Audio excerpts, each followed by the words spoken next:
Oui, il faut le dire, la foi embellit et la mécréance, l'impiété enlaidit.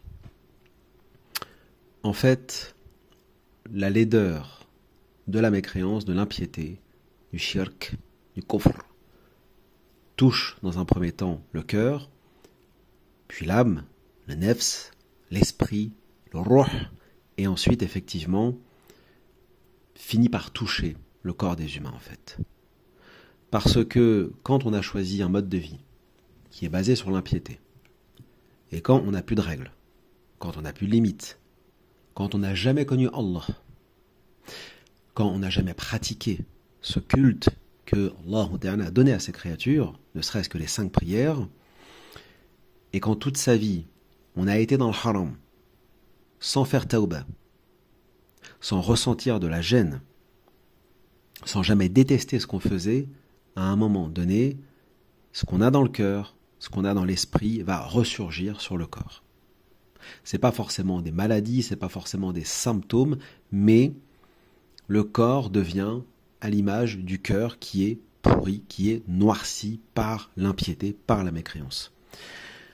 Allah nous dit dans le Coran وَكَرَّهَ إِلَيْكُمَ الْكُفْرَ وَالْفُسُوقَ وَالْعِصْيَانَ et on vous a fait détester وَكَرَّهَ al-karrah, la détestation, le rejet du mal, de l'impiété, du fisq, de la perversion et de la désobéissance. La condition sine qua non de la foi, de l'attestation de foi en islam, du sens de la ilaha illallah, c'est simultanément de détester et de rejeter ce que Allah Ta'ala a interdit.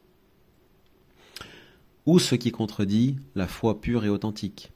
Le même verset, le début du verset que je viens de citer, c'est « Et nous avons embelli la foi dans les cœurs ».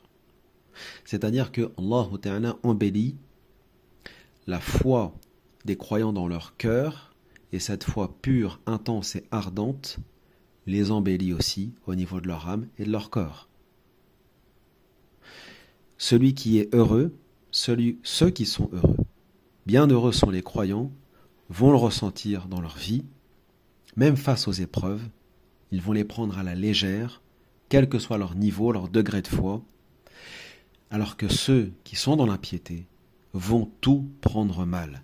Et ces années d'impiété en termes de foi, ces années d'ignorance, de jahiliya et d'impiété dans les actes, pas de culte, pas d'ibad, pas de spiritualité, pas de respect des hudud, des limites fixées par Allah dans sa révélation, etc. Tout ceci, toute cette fatigue, toute cette gêne, puisque Allah Ta'ala nous dit dans le Coran que c'est leur poitrine qui va se serrer, qui sera gênée, comme s'ils s'efforçaient d'aller au ciel. Ici, l'image est très forte. Ce sont des personnes qui suffoquent. Fatigués de l'impiété, fatigués de la mécréance, fatigués de ce mode de vie de kufr, de haram, à un moment donné, ils ont l'impression de suffoquer. Et donc n'arrivent plus à vivre normalement et à évoluer comme il se doit. D'où l'importance donc de revenir à Allah Ta'ala, de lire le Coran, de bien le comprendre, de bien le méditer, de le réciter, de mettre en pratique ce culte pur, ne serait-ce que les 5 prières par jour qui nous préservent, puisque la prière préserve du munkar, du blâmable, de ce qui est répréhensible et donc par extension de ce qui est haram, de ce qui est illicite, de ce qui est mal, de ce qui relève du monde de Iblis. Wal'iyadu billah.